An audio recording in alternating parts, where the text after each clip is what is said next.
Ini nggak satu paket. Makanya paketnya Tuhan Yesus itu untuk paket penyelamatan itu komplit gitu. Jadi lima-limanya harus ada. Lahir, mati, bangkit dari kematian, naik ke surga, dan turunnya Roh Kudus. Ini komplit. Dan semua janji-janji Tuhan yang dijanjikan sebelum-sebelumnya telah digenapi oleh Tuhan Yesus tanpa sedikit pun ingkar. Itu hebatnya kita yang memuji Tuhan Yesus ini. Oke, saudara-saudara, perayaan Pentakosta itu selalu dikaitkan dengan perayaan turunnya Roh Kudus. Pengingat ini seolah-olah menyatakan bahwa perayaan Pentakosta adalah perayaan turunnya Roh Kudus. Padahal Pentakosta dan turunnya Roh Kudus dua peristiwa yang memiliki akar tradisi yang berbeda. Pentakosta adalah perayaan religius yang mengakar pada tradisi orang Yahudi. Sementara turunnya Roh Kudus adalah perayaan religius yang berakar pada tradisi kekristenan. Artinya begini. Jadi perayaan Pentakosta itu orang Yahudi sebelumnya turunnya Roh Kudus sudah merayakannya. Dan mereka merayakan itu pada pesta perayaan, pesta Gotilon, artinya mereka menuai gandum dan sebagainya. Mereka merayakannya. Dan dalam kekristenan ini hal yang sangat dinanti-nantikan karena tadi paket yang 5 itu loh. Satu di antaranya tidak bisa terlepas. Peristiwa ini yang mengakari tradisi yang sangat kuat. Sementara turunnya Roh Kudus adalah perayaan religius yang berakar pada tradisi kekristenan mula-mula. Kedua perayaan ini memiliki makna yang dalam dan memiliki konteks yang berbeda-beda. Ini dia. Dalam tradisi keagamaan Yahudi, Pentakosta disebut dengan Sapaut, yang dalam bahasa Yunani disebut Pentakosta. Jadi ini yang Pentakosta ini pentakan mono di tetra apa itu penta, mono di tetra okta penta sampai bilangan 1, 2, 3 sampai 10 itu. Jadi penta itu artinya 5. Jadi mono 1, di 2, tetra 3, okta 4, penta 5. Sampai situ. Yang tahu. Oke, baru okta 8. Oke. Jadi ini dalam tradisi keagamaan Yahudi, Pentakosta disebut dengan Sapaut, yang dalam bahasa Yunani disebut juga Pentakosta. Yang secara harafiah artinya adalah 50. Yang kita artikan sekarang hari ke-50 dihitung dari hari perayaan Paskah pertama bangsa Israel. Yang dihitung daripada setelah Paskah itu adalah begini. Hari Paskah yang kita kita rayakan 50 hari yang lalu setelah naiknya Tuhan Yesus, ada Paskah kita, itu mereka sudah rayakan itu. Orang Yahudi atau orang Israel telah rayakan itu, yaitu setelah mereka keluar dari Mesir. Mereka mengadakan Paskah pertama, yaitu mereka di situ memotong kambing utama dan darahnya diodanya di situ. Dan mereka memakan dagingnya harus habis. Dan itulah Paskah mereka pertama, orang Yahudi. Dan setelah itu baru mereka berjalan 40 tahun sampai ke Kanaan. Jadi Paskah itu sudah tradisi yang sangat lama bagi orang Israel sendiri. Peristiwa yang terjadi pada hari ke-50 tersebut adalah pemberian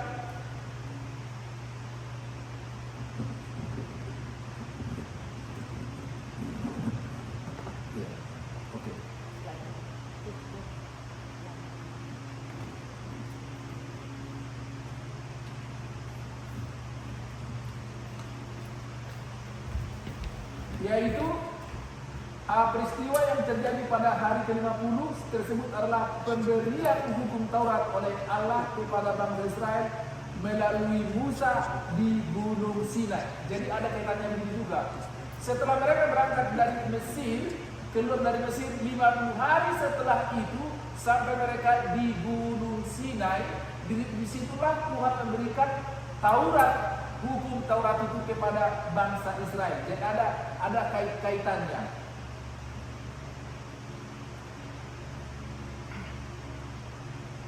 Selanjutnya hari ke-50 juga merupakan ucapan syukur bagi bangsa Israel untuk mempersembahkan buah sulung dari hasil panen mereka kepada Allah setelah mereka menetap di tanah Kanaan.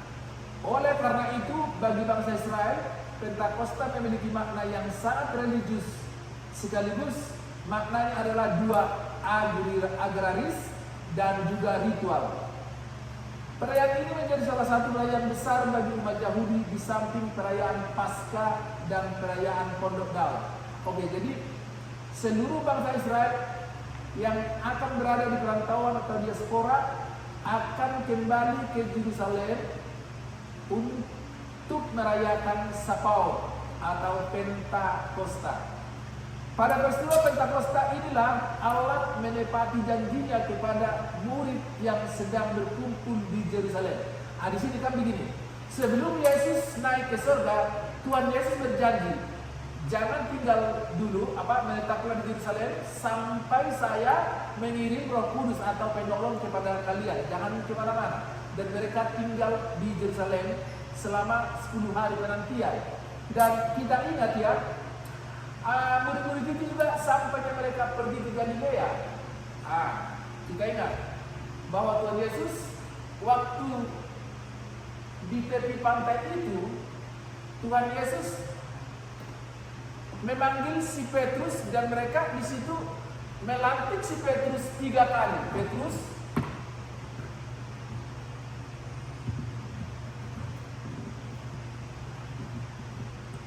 jadi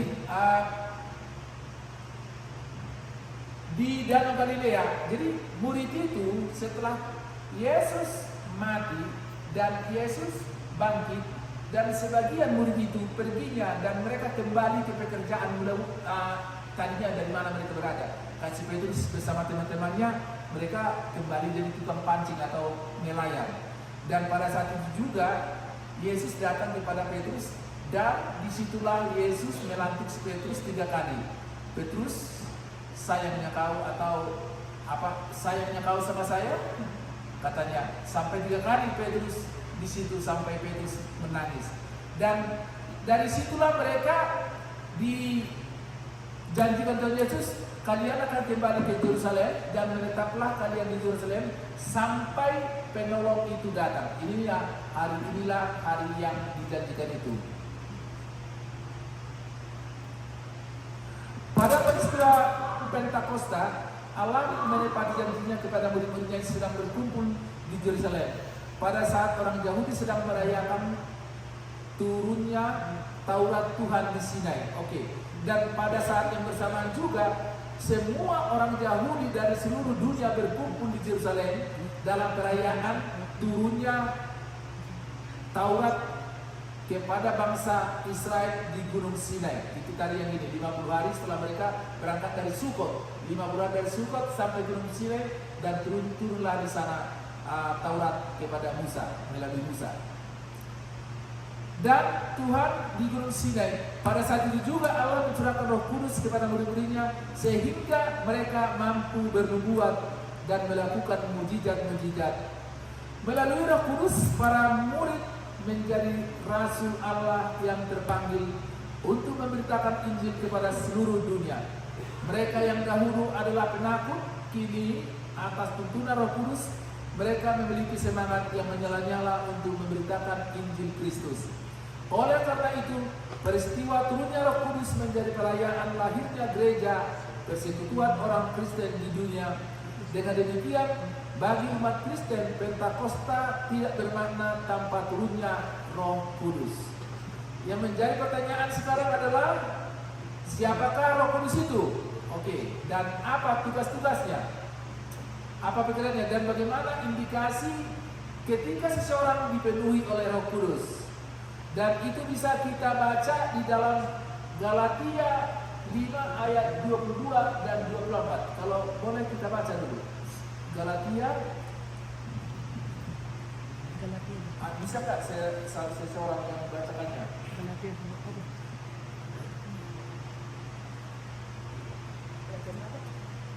Galatia bang.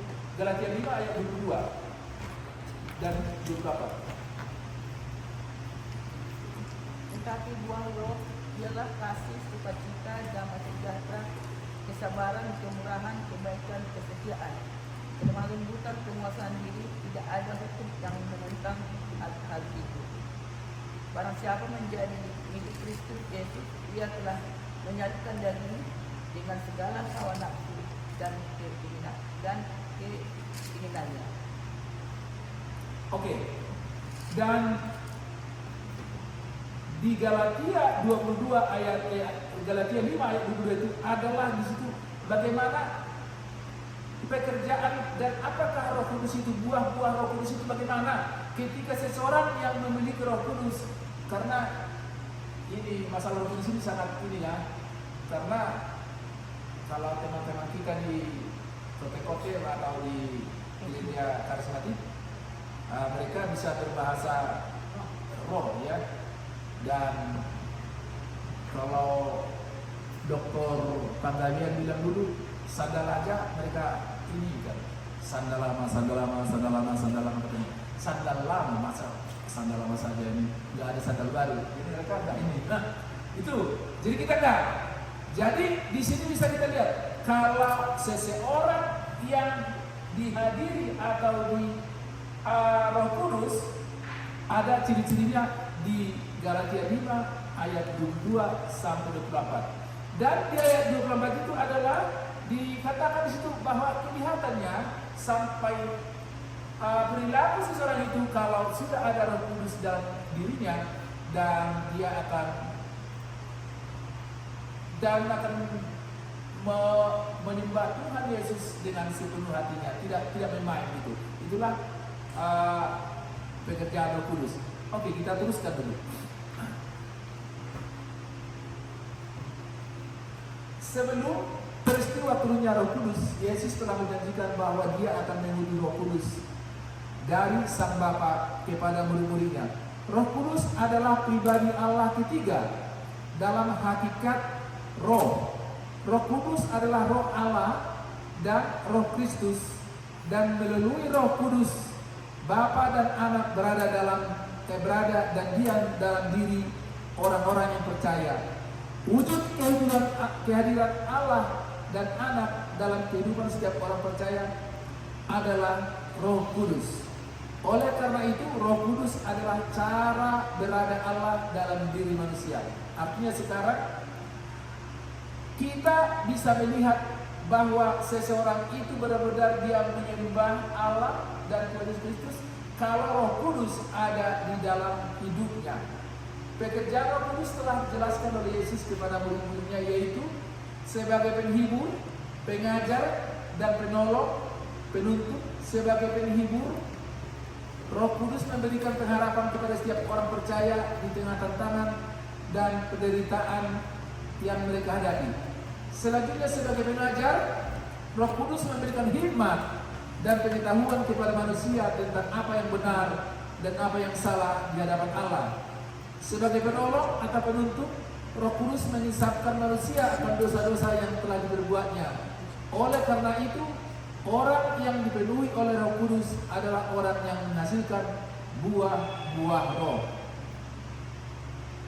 Maka dapat kita ketahui bahwa orang Kristen tidak akan mampu berbuat yang baik atau benar jika hanya mengandalkan kemampuannya sendiri.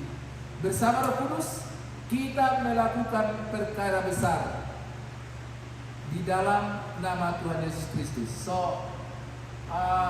Di sini dikatakan semua apa yang tidak kita lakukan, kita tidak mampu melakukannya kalau tidak penyertaan Roh Kudus. Sekarang turunlah Roh Kudus kepada kita masing-masing dan Tuhan memberkati kita. Amin. Mari kita berdoa.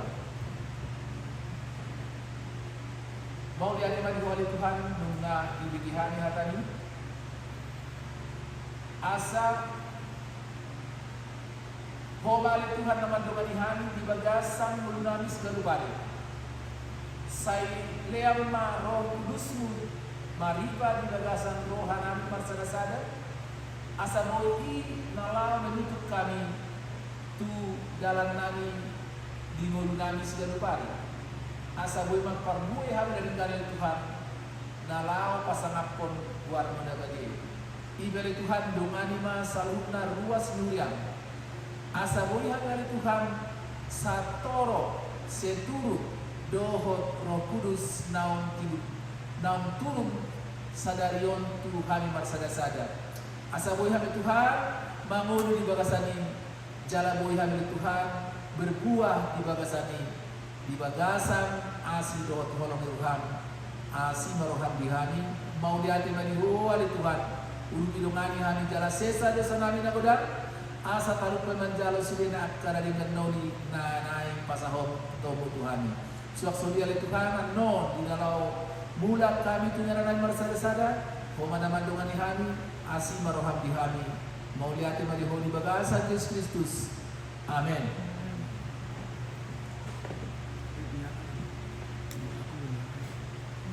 Sambil kita memberikan persembahan, kita bernyanyi dari jemaat nomor 392 ayat 1.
Marilah kita berdoa untuk menyerahkan persembahan kita kepada Tuhan. Ya Allah, Bapa kami yang di surga, kami mengaku bahwa Tuhan adalah sumber dari segala karunia yang melimpah dalam kehidupan kami masing-masing. Sebahagian daripada karunia itu kami serahkan kembali sebagai persembahan kepada Tuhan. Terimalah dan berkatilah persembahan umat-Mu ini, agar dapat kami pergunakan untuk pekerjaan dan pelayanan pekerjaan Tuhan di dunia ini. Bukalah hati kami untuk mengenal betapa banyak berkat dan karunia yang kami peroleh dari Tuhan, supaya kami senantiasa bersyukur kepadamu. Di dalam nama Tuhan Yesus Kristus Tuhan kami. Amin. Tuhan karuniamu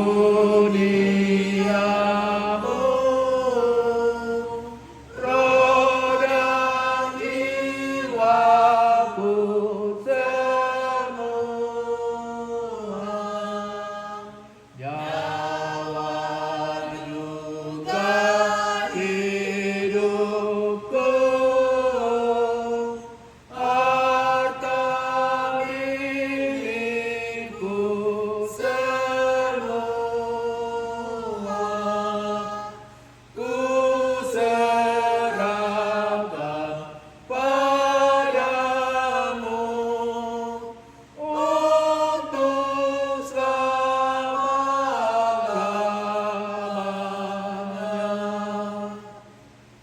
Bapa kami yang di surga, dikuduskanlah namamu, datanglah kerajaan-Mu, jadilah kehendak-Mu di bumi seperti di surga.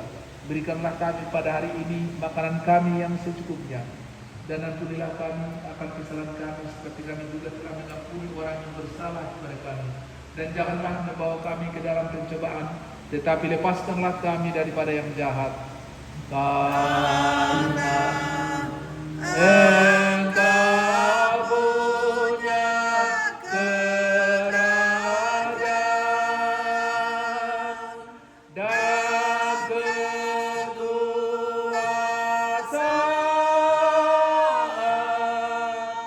dan kemuliaan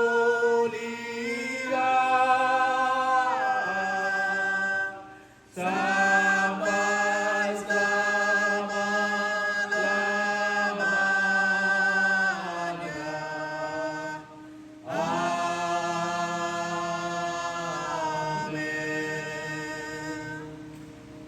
Pulanglah kita di dalam damai sejahtera Tuhan.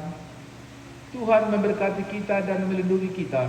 Tuhan menyinari kita dengan wajah-Nya dan memberi kita kasih karunia. Tuhan mengharapkan wajah-Nya kepada kita dan memberi kita damai sejahtera. Amin.